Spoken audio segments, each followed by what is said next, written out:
Hi, welcome to my channel. ಎಲ್ಲರೂ ಹೇಗಿದ್ದೀರಾ? ನಾನು ನನ್ನ ಮಗಳು ಚೆನ್ನಾಗಿದ್ದೀವಿ. ಇವತ್ತು ಬೆಳಗ್ಗೆ ಇದ್ದು ಏನು ಮಾಡೋಣ ಅಂತ ಯೋಚನೆ ಮಾಡ್ತಾ ಕೂತಿದ್ದೆ. ಆವಾಗ ನನ್ನ ಮಗಳಂದ್ಲು, ಮಮ್ಮಿ ನನಗೆ ಅಕ್ಕಿ ರೊಟ್ಟಿ ಮತ್ತು ಬದನೆಕಾಯಿ ಗೊಜ್ಜು ಮಾಡಿಕೊಡು ಅಂತ ಹೇಳಿದ್ಲು. ಆಯಿತು ಅಂತ ಅಂದ್ಬಿಟ್ಟು ರೆಡಿ ಮಾಡ್ತಾಯಿದ್ದೀನಿ. ಇದು ಅಕ್ಕಿ ಹಸಿಟ್ಟನ್ನ ನಾನು ಸ್ವಲ್ಪ ಜಲ್ದಿ ಇಟ್ಕೋತಾ ಇದ್ದೀನಿ. ಯಾಕೆ ಅಂತ ಅಂದರೆ ಅದು ಫ್ರಿಜ್ಜಲ್ಲಿ ಇಟ್ಟಿರ್ತೀವಲ್ವ, ಸ್ವಲ್ಪ ಗಂಟು ಥರ ಬರುತ್ತೆ. ನಾವು ರೊಟ್ಟಿ ಮಾಡಬೇಕಾದ್ರೆ ಅದು ಗಂಟು ಥರ ಸಿಕ್ಕಿದ್ರೆ ಅದು ರೊಟ್ಟಿ ಸರಿಯಾಗಿ ಬರೋದಿಲ್ಲ. ಅದಕ್ಕೋಸ್ಕರ ಅದಕ್ಕೆ ಅಂತಲೇ ಹಂಗೆ ಮಾಡ್ತಾ ಇರೋದು. ಈಗ ಸ್ವಲ್ಪ ಉಪ್ಪು ಹಾಕ್ಕೋತಾ ಇದ್ದೀನಿ. ಉಪ್ಪು ಹಾಕ್ಬಿಟ್ಟು ಸ್ವಲ್ಪ ಸೈಡ್ಗೆ ಇಟ್ಕೊಳ್ತೀನಿ. ಸ್ವಲ್ಪ ಬಿಸಿನೀರು ಮಡಗಿದ್ದೀನಿ, ಬಿಸಿನೀರು ಕಾಯಲಿ. ಅಷ್ಟರಲ್ಲಿ ನಾನು ಕಾಫಿ ಮಾಡ್ಕೊಳ್ತಾ ಇದ್ದೀನಿ. ನಾವು ಗುಡ್ ಲೈಫೇ ಯೂಸ್ ಮಾಡೋದು. ಈ ಹಾಲಲ್ಲಿ ಕಾಫಿ ಕುಡಿದ್ರೇ ನನಗೆ ಕಾಫಿ ಕುಡಿತಾ ಇದ್ದೀನಿ ಅಂತ ಅನಿಸೋದು. ನನಗೆ ಅದೇನೋ ಇದು ತುಂಬ ವರ್ಷದಿಂದ ಅಡ್ಜಸ್ಟ್ ಆಗೋಗಿದೆ.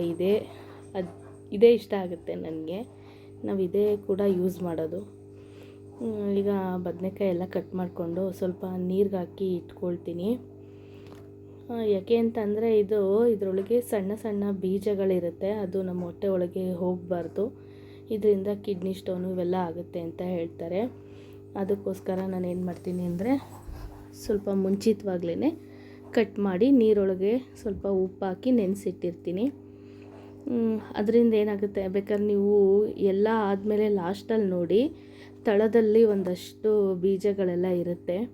ಹಂಗೆ ನೆನೆಸೋದ್ರಿಂದ ಎಲ್ಲ ಬಿಡುತ್ತೆ ಅಂತ ನಮ್ಮ ತಾಯಿಯವರು ನನಗೆ ಹೇಳ್ಕೊಟ್ಟಿರೋದು. ನಾನು ಅದನ್ನೇ ಪಾಲಿಸ್ಕೊಂಡು ಹೋಗ್ತೀನಿ. ಅವ್ರೇನು ಕಲಿಸಿದ್ದಾರೆ ಅದೇ ಕೂಡ ನಾನು ಮಾಡ್ಕೊಂಡು ಹೋಗೋದು ಅಡುಗೆಗಳು. ನಮ್ಮ ಯಜಮಾನ್ರ ಮನೆಗೆ ಹೋದರೂ ನಾನು ಅದನ್ನು ಚೇಂಜಸ್ ಮಾಡ್ಕೊಳಕ್ಕೆ ಹೋಗಲಿಲ್ಲ. ಯಾಕೆ ಅಂದರೆ ಅಮ್ಮ ಕಲಿಸಿರೋ ವಿದ್ಯೆ ಯಾವತ್ತೂ ಮರೆಯೋಕ್ಕಾಗಲ್ಲ, ಬಿಡೋಕ್ಕೂ ಆಗೋದಿಲ್ಲ. ಅದೊಂದು ಸ್ವಲ್ಪ ಉಳುಕಾಗಿತ್ತು. ನೋಡೋಕ್ಕೆ ಹಣ್ಣು ಎಷ್ಟು ಚೆನ್ನಾಗಿರುತ್ತೆ, ಆದರೆ ಒಳಗಡೆ ತುಂಬಾ ಉಳುಕಿತ್ತು. ಇದನ್ನು ನೋಡೇ ಹೇಳಿರಬೇಕು ಗಾದೆ ಮಾತು, ಏನಂತ ಅಂದರೆ ಮೇಲ್ ತಳುಕು ಒಳಗೆಲ್ಲ ಹುಳುಕು ಅಂತ. ಇದನ್ನು ನೋಡೇ ಕಂಡಿಡ್ದಿದ್ದಾರೋ ಏನೋ ಗೊತ್ತಿಲ್ಲ.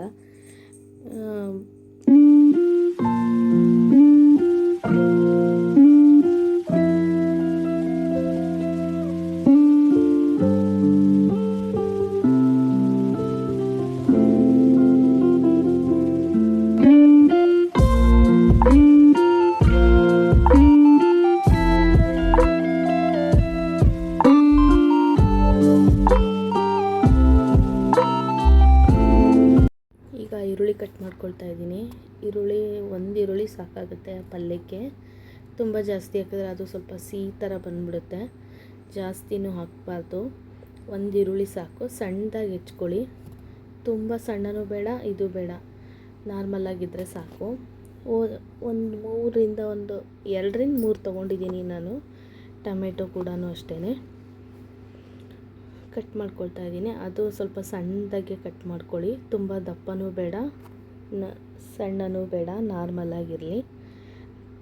ತುಂಬ ದಪ್ಪ ಕಟ್ ಮಾಡಿದ್ರೆ ಅದೇ ಎದ್ದು ಕಾಣಿಸ್ತಾ ಇರುತ್ತೆ, ತಿನ್ನೋಕ್ಕೂ ಚೆನ್ನಾಗಿರೋದಿಲ್ಲ. ಅದರಿಂದ ಅಷ್ಟೇ.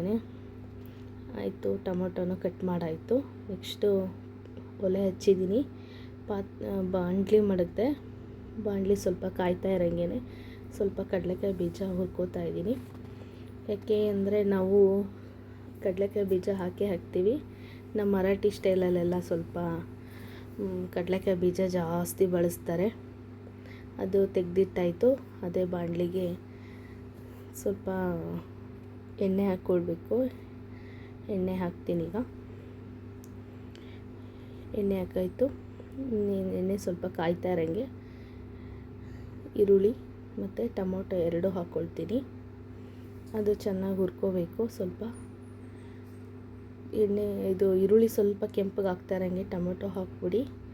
ಹಾಕಿ ಸ್ವಲ್ಪ ಕೈ ಆಡಿಸಿ ಚೆನ್ನಾಗಿ. ಅದಕ್ಕೆ ಸ್ವಲ್ಪ ಉಪ್ಪು ಹಾಕೋದ್ರಿಂದ ಏನಾಗುತ್ತೆ ಅಂದರೆ ಅದು ಬೇಗ ಮೆತ್ತಗಾಗೋದ್ರಿಂದ ಅದು ಚೆನ್ನಾಗಿರುತ್ತೆ. ಇಲ್ಲಾಂದರೆ ಅದೇ ಒಂಥರ ದಪ್ಪ ಕಾಣಿಸ್ತಾ ಇರುತ್ತೆ. ಈ ಟೈಮ್ಗೆ ನಾನು ಕಟ್ ಮಾಡ್ಕೊಂಡಿರೋ ಸ್ವಲ್ಪ ಅದು ಮೆತ್ತಗಾಗಬೇಕು ಹಾಕ್ತಾಯಿದ್ದೀನಿ. ಅದಾದಮೇಲೆ ನಾನು ಸ್ವಲ್ಪ ಹಾಗೆ ಮಿಕ್ಸ್ ಮಾಡ್ತಾಯಿದ್ದೀನಿ. ಚೆನ್ನಾಗಿ ಮಿಕ್ಸ್ ಮಾಡ್ಕೋಬೇಕು. ಚೆನ್ನಾಗಿ ಮಾಡಿ ಅದು ಟೊಮೊಟೊ ಈರುಳ್ಳಿಗೆ ಹೊಂದ್ಕೊಳ್ಳೋ ಗಂಟ ಹುರ್ಕೋತಾ ಇದ್ದೀನಿ. ಈಗ ಕಡಲೆಕಾಯಿ ಬೀಜ ಹುರ್ಕೊಂಡಿದ್ನಲ್ಲ ಅದನ್ನು ಪುಡಿ ಮಾಡ್ಕೊಳ್ಬೇಕು. ಅದನ್ನು ಈಗ ಜಾರ್ಗೆ ಹಾಕ್ಕೊಂಡು ಪುಡಿ ಮಾಡಿಕೊಂಡೆ. ಅದಕ್ಕೆ ನಮ್ಮ ಮರಾಠಿ ಸ್ಟೈಲಲ್ಲಿ ಈಸೂರು ಅಂತ ಮಾಡಿರ್ತಾರೆ, ನಾವು ಅದನ್ನೇ ಬಳಸೋದು ಜಾಸ್ತಿ. ಇದು ಸ್ವಲ್ಪ ನೀರು ಹಾಕಿ ಕಲಿಸ್ಕೊಂಡೆ, ಅದು ಸ್ವಲ್ಪ ಗಟ್ಟಿ ಆಯಿತು. ಇನ್ನೊಂದು ಸ್ವಲ್ಪ ನೀರು ಹಾಕಿ ಕಲಿಸ್ಕೊಂಡು ಮಿಕ್ಸ್ ಮಾಡ್ತಾಯಿದ್ದೀನಿ. ಹೀಗೆ ಮಿಕ್ಸ್ ಮಾಡೋದ್ರಿಂದ ತುಂಬ ಚೆನ್ನಾಗಿ ಹೊಂದ್ಕೊಳ್ಳುತ್ತೆ, ಖಾರ ಕೂಡ ಅದೇ ಬರುತ್ತೆ. ಈಸೂರು ಅನ್ನೋದ್ರಲ್ಲೇ ಅವರು ಎಲ್ಲ ಥರನೂ ಹಾಕಿರ್ತಾರಂತೆ. ಅದು ನಮ್ಮ ಊರಲ್ಲಿ ಮಹಾರಾಷ್ಟ್ರದಲ್ಲಿ ನಮ್ಮ ದೊಡ್ಡಮ್ಮನ ಮಗಳು ಮಾಡಿ ಕೊಟ್ಟು ಕಳಿಸ್ತಾರೆ ನಮಗೆ. ಪ್ರತಿ ವರ್ಷ ಯಾರು ಬರ್ತಾ ಇರ್ತಾರೆ ಅವ್ರ ಕೈಲಿ ಕೊಟ್ಟು ಕಳಿಸ್ತಾರೆ. ನಾನು ಆವಾಗಲೇ ಉಪ್ಪಾಕಿ ಇಟ್ಟಿದ್ದೆ ಅಂತ ಹೇಳಿದ್ನಲ್ಲ, ಇದು ಕೆಟಲಲ್ಲಿ ನೀರು ಕಾಯಿಸಿದ್ದೆ. ಅದು ಸ್ವಲ್ಪ ತುಂಬ ಬಿಸಿ ಆಗೋಗಿತ್ತು, ಅದಕ್ಕೆ ಸ್ವಲ್ಪ ತಣ್ಣಗಾಗಲಿ ಅಂತ ಬಿಟ್ಟಿದ್ದೆ. ಈಗ ಕಲಿಸ್ತಾ ಇದ್ದೀನಿ ನೋಡಿ. ಅದು ತುಂಬ ಗಟ್ಟಿಗೂ ಇಲ್ಲ, ತುಂಬ ತೆಳ್ಳಗೂ ಇಲ್ಲ, ಒಂದು ಮಿತಿಕೆಗೆ ಅದು ಸರಿ ಹೋಗಬೇಕು, ಆ ರೀತಿ ಕಲಿಸ್ಕೋಬೇಕು. ಇಲ್ಲ ಅಂದರೆ ಅದು ಚೆನ್ನಾಗೇ ಬರೋದಿಲ್ಲ ರೊಟ್ಟಿ. ಸ್ವಲ್ಪ ಎಣ್ಣೆ ಹಾಕಬೇಕು. ಎಣ್ಣೆ ಹಾಕಿ ನಾನು ಸ್ವಲ್ಪ ಕ್ಲೋಸ್ ಮಾಡಿ ಇಟ್ಟಿದ್ದೆ. ಈಗ ನಾವು ಹೇಗೆ ಹೇಳ್ತೀವೋ ಹಾಗೆ ಕೇಳುತ್ತೆ. ನಾವು ಆ ಥರ ತಟ್ಟಬೇಕಾದ್ರೆ ಸ್ವಲ್ಪ ಎಣ್ಣೆ ಮಿಕ್ಸ್ ಮಾಡ್ಕೋತಾ ಇರ್ತೀನಿ. ನಾನು ಈ ಶೇಪ್ ಕವರ್ನ ಕಟ್ ಮಾಡಿ ಇಟ್ಕೊಂಡ್ಬಿಟ್ಟಿರ್ತೀನಿ ಯಾವಾಗ್ಲೂ ಮನೇಲಿ. ನಮ್ಗೆ ಯಾವಾಗ ಬೇಕಂದ್ರೆ ಅವಾಗ ಯೂಸ್ ಮಾಡ್ತೀನಿ, ಮತ್ತು ತೊಳೆದು ಇಟ್ಟಿರ್ತೀನಿ, ಮತ್ತು ಅದನ್ನೇ ನಾನು ಬಳಸ್ಕೊಳ್ತೀನಿ. ನೋಡಿ ಸ್ವಲ್ಪ ಜಾಸ್ತಿ ಆಯಿತು ಅಂತ ತೆಗೆದಿಟ್ಟೆ. ರೊಟ್ಟಿ ನಾವು ಹೆಂಗೆ ಹೇಳ್ತೀವಿ ಅಂತ ಕೇಳುತ್ತೆ. ಅದು ಮೆತ್ತಗೆ ಬರುತ್ತೆ ಫ್ರೆಂಡ್ಸ್, ತುಂಬ ಗಟ್ಟಿ ಅಂತೂ ಏನಾಗೋದಿಲ್ಲ, ಚೆನ್ನಾಗಿ ಬರುತ್ತೆ. ಮಾತ್ರ ರೌಂಡಾಗಿ ಒಂದು ಶೇಪಲ್ಲೇ ಇರುತ್ತೆ. ಎಕ್ಸ್ಟ್ರಾ ನಮಗೇನಾರು ಆಯಿತು ಅಂತಂದರೆ ನಾವು ಮಧ್ಯದಲ್ಲಿ ಇಟ್ಕೋಬೋದು. ಅದಕ್ಕೆ ಸ್ವಲ್ಪ ಹಸಿ ಜಾಸ್ತಿನೇ ತೊಗೊಂಡಿರ್ತೀನಿ ನಾನು. ಆವಾಗ ಮಧ್ಯದಿಂದ ನಾವು ಸೈಡಿಂದ ತಟ್ಕೊಂಡು ಬಂದರೆ ಅದು ಸರಿ ಹೋಗುತ್ತೆ. ನೋಡಿ ಎಷ್ಟು ಚೆನ್ನಾಗಾಯಿತು ಅಂತ. ನನ್ನ ಕೈ ರೊಟ್ಟಿ ಅಂದರೆ ನಮ್ಮನೇಲಿ ಎಲ್ಲರೂ ಇಷ್ಟಪಡ್ತಾರೆ. ನಾವು ಮಾಡಿಕೊಡೋ ಅಂತ ಸಾಕಾಗುತ್ತೆ. ಮಧ್ಯದಲ್ಲಿ ರಿಯನ್ದು ಅಷ್ಟೇ, ಅವಳಿಗೂ ಇಷ್ಟ ರೊಟ್ಟಿ, ದೋಸೆ, ಇಡ್ಲಿ ಸ್ವಲ್ಪ ಈ ಥರನೇ ಇಷ್ಟಪಡ್ತಾಳೆ ಅವಳು. ಈಗ ನನ್ನ ಮಗಳಿಗೆ ತಿಂಡಿ ಕೊಡಬೇಕು, ಕೊಟ್ಬಿಟ್ಟು ಬಂದೆ. ಒಂದು ರೊಟ್ಟಿ ಇತ್ತು ಹಾಕ್ಬಿಟ್ಟು ಹೊರಟೋಗೋಣ ಅಂತ ಅಂದ್ಬಿಟ್ಟು ಉಳ್ಕೊಂಡೆ. ಕೊಡೋಕ್ಕೆ ಹೋಗ್ತಾಯಿದ್ದೀನಿ ಈಗ. ನಾನು ಏನಾರ ತಿಂಡಿ ಕೊಟ್ಟಾಗ ಅವಳ ಮುಖದಲ್ಲಿ ಆ ನಗು ನೋಡೋದು ನನಗೆ ತುಂಬ ಇಷ್ಟ ಆಗುತ್ತೆ. ಅದು ಯಾವಾಗಲೂ ನಾನು ವಿಡಿಯೋ ಮಾಡ್ಕೊಳ್ತೀನಿ, ಅದು ನೋಡೋಕ್ಕೆ ಚೆಂದ. ಕೊನೆಗೆ ಆಯಿತು, ಒಂದಷ್ಟು ರೊಟ್ಟಿಗಳಾಯಿತು. ಈಗ ನಾನು ತಿಂಡಿ ಕೂತ್ಕೊಳ್ತಾ ಇದ್ದೀನಿ. ತಿಂಡಿ ಕೂತಿ ನನಗೆ ಸ್ವಲ್ಪ ಈ ರೊಟ್ಟಿ ಇವೆಲ್ಲ ಅಂದರೆ ಸ್ವಲ್ಪ ಈರುಳ್ಳಿ ಎಲ್ಲ ತೊಗೊಳ್ತೀನಿ ನಾನು, ಚೆನ್ನಾಗಿರುತ್ತೆ. ಅಷ್ಟರಲ್ಲಿ ಸ್ವಲ್ಪ ಪಾರ್ಸಲ್ ಬಂದಿತ್ತು ನೋಡಿ. ಈಗ ಬಂದಿದ್ದಾರೆ ಅವರು, ಅದನ್ನ ಫಿಟ್ ಮಾಡ್ತಾಯಿದ್ದಾರೆ. ಏನು ಅಂತ ಗೆಸ್ ಮಾಡ್ತೀರಾ? ನೋಡಿ, ಇದು ನಾನು ಫ್ಲಿಪ್ಕಾರ್ಟಲ್ಲಿ ತೊಗೊಂಡಿದ್ದು ಡಬಲ್ ಕಾಟ್ ಮಂಚ. ಅವರು ಫಿಟ್ ಮಾಡೋಕ್ಕೆ ಬಂದಿದ್ದಾರೆ. ಫೈನಲ್ ಫಿಟ್ ಆಯಿತು. ಡಬಲ್ ಕಾಟಿದು ಚೀಪ್ ಆ್ಯಂಡ್ ಬೆಸ್ಟಾಗಿ ನನಗೆ ಸಿಕ್ತು. ತುಂಬ ಖುಷಿಯಾಯಿತು. ನಾಳೆ ನನ್ನ ಮಗಳು ನನ್ನ ಮೊಮ್ಮಗು ಮನಿಕೊಳ್ಳೋಕ್ಕೆ ಅಂತಲೇ ತೊಗೊಂಡಿದ್ದು. ಕರೆಂಟ್ ಹೊಂಟೋಯ್ತು ಫ್ರೆಂಡ್ಸ್. ರೊಟ್ಟಿ ಮಾಡಿದ್ದಕ್ಕೂ ಅದಕ್ಕೂ ಮನೆ ತುಂಬ ಗಲೀಜಾಗೋಗಿತ್ತು.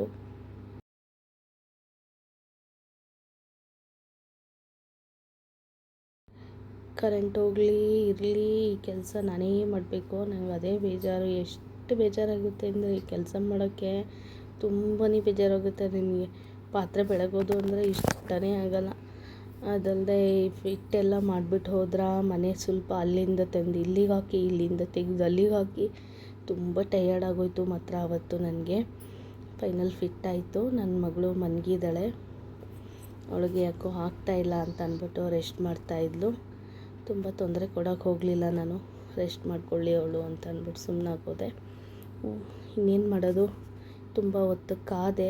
ಓಹೋ ಯಾಕೋ ಕರೆಂಟ್ ಬರಲ್ಲ ಅಂತ ಗೊತ್ತಾಯಿತು. ಅದಕ್ಕೆ ಏನು ಮಾಡಿದೆ, ಕರೆಂಟ್ ಇಲ್ಲದೆ ಇದ್ದರೂ ಪರವಾಗಿಲ್ಲ, ಕಸನಾರು ಗುಡಿಸ್ಕೊಂಬರೋಣ ಅಂತ ಒಂದು ಕಡೆಯಿಂದ ಕಸ ಗುಡಿಸ್ಕೊಂಡು ಬರ್ತಾಯಿದ್ದೀನಿ. ಈಗ ಮನೆ ಲುಕ್ಕೇ ಚೇಂಜ್ ಆಗಿದೆ ಫ್ರೆಂಡ್ಸ್. ನೆಕ್ಸ್ಟ್ ಟೈಮ್ ಅದು ವೀಡಿಯೋ ಫುಲ್ ಹಾಕ್ತೀನಿ. ಈಗ ಸ್ವಲ್ಪ ಏನೋ ಮನೆ ತುಂಬ ದೊಡ್ಡದಾಗಿ ಕಾಣಿಸುತ್ತೆ. ನನಗೆ ಖುಷಿಯಾಗುತ್ತೆ ಈಗ ನೋಡೋದಕ್ಕೆ. ಮನೆಗೇನಾರ ಒಂದು ವಸ್ತುಗಳು ಬಂದಾಗ ಮನೆ ಚೇಂಜಸ್ ಆಗುತ್ತೆ ನೋಡಿ, ಅದು ನೋಡೋದೇ ಒಂಥರ ಖುಷಿಯಾಗುತ್ತೆ. ಈ ಕಡೆ ಮನೆಗೆ ಒಂದು ಒಳ್ಳೆ ಪದಾರ್ಥ ಬಂದಿದೆ ಅನ್ನೋದೊಂದು ಖುಷಿ ಇರುತ್ತೆ. ಮತ್ತು ಈ ಥರ ಏನೋ ಚೇಂಜಸ್ ಮಾಡಿದಾಗ ಮನೆ ಲುಕ್ ಚೇಂಜ್ ಆಗುತ್ತೆ ನೋಡಿ, ಅದು ನೋಡೋಕ್ಕೆ ಒಂಥರ ಖುಷಿ. ಇದು ಮುಂದಿನ ದಿನದಲ್ಲಿ ಫುಲ್ ಕಂಪ್ಲೀಟ್ ವಿಡಿಯೋ ಮಾಡಿ ಹಾಕ್ತೀನಿ, ನೋಡೋಣ. ನನಗೆ ತುಂಬ ಬೇಜಾರಾಗುತ್ತೆ, ಯಾಕೆ ಅಂತ ಅಂದರೆ ತಾಯಿ ಮಗಳ ಸ್ಟೋರಿಗೆ ಅಷ್ಟು ಲೈಕ್ ಬರ್ತಾಯಿದೆ. ನೋಡೋಣ ಮುಂದಿನ ವಿಡಿಯೋದಲ್ಲಿ ನನಗೆ ಜನ ಎಷ್ಟು ಸಪೋರ್ಟ್ ಮಾಡ್ತಾರೆ ಅಂತ ನಾನು ಕಾಯ್ತಾ ಇರ್ತೀನಿ. ಓಕೆ, ನನ್ನ ಕೆಲಸ ಮಾತ್ರ ಮುಗಿಯೋದಿಲ್ಲ, ಅದಿದ್ದೇ ಇರುತ್ತೆ. ನನಗೆ ಅಡುಗೆ ಮನೇಲಿ ಒಬ್ಬಳು ಕಾಯ್ಕೊಂಡು ಕೂತಿದ್ದಾಳೆ, ಅವಳೇ ನಾಗವಲ್ಲಿ, ಪಾತ್ರೆ ನಾಗವಲ್ಲಿ. ಅವಳಿಗೆ ನಾನು ಹೋಗಿ ನೋಡ್ಕೋಬೇಕು. ನನ್ನ ಕೆಲಸ ಮುಗಿಯೋದಿಲ್ಲ, ಮಾಡ್ತಾನೇ ಇರ್ತೀನಿ ನಾನು. ಅದು ಮುಗಿತಾ ಇರೋಂಗೆ ಇನ್ನೊಂದು ಹುಡುಕಿ ಏನಾರು ಒಂದು ಮಾಡ್ತಾಯಿರ್ತೀನಿ. ಈ ವಿಡಿಯೋ ಇಷ್ಟೇ ಆಗಿರುತ್ತೆ ಫ್ರೆಂಡ್ಸ್. ನನ್ನ ವಿಡಿಯೋಗೆ ಲೈಕ್ ಮಾಡಿ, ಶೇರ್ ಮಾಡಿ, ಏನೇ ಇದ್ದರೂ ಕಮೆಂಟ್ ಮುಖಾಂತರ ಹೇಳಿ friends. Thank you for watching. Bye bye, ವಂದನೆಗಳು.